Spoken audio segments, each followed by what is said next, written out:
Mama ni Bianzi may inamin kay Kalingap Rab meron din palang ibang tumutulong sa kanila. Bago ko ipagpatuloy ang maiksing reaction video na ito, hiling ko lang na patapusin ang panonood nito para malaman ang nilalaman nito, at kung bago ka pa lang sa munting channel na ito, paki-subscribe para lagi kang updated sa video ng mga Kalingap.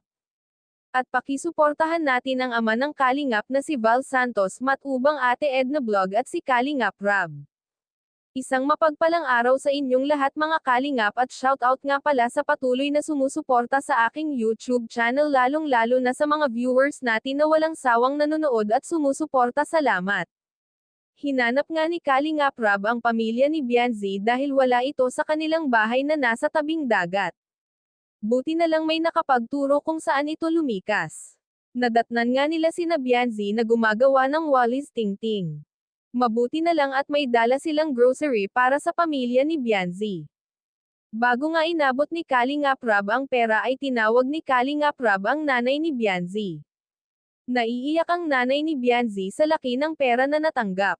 At may biglang inamin ito kay Kalingap Rab na meron din daw pumupunta na ibang tao sa kanila at binibigyan din sila ng tulong.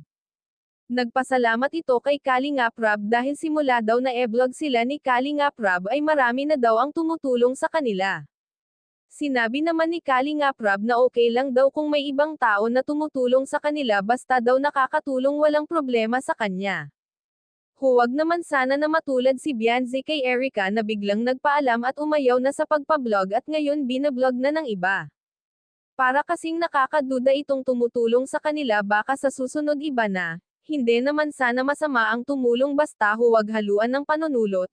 Sana huwag ang pamilya ni Bianzi na magpadala sa sol-sol ng iba, dahil kung mapapansin natin ay parang nabigla din si Kalingap Rab nang marinig yun sa nanay ni Bianzi.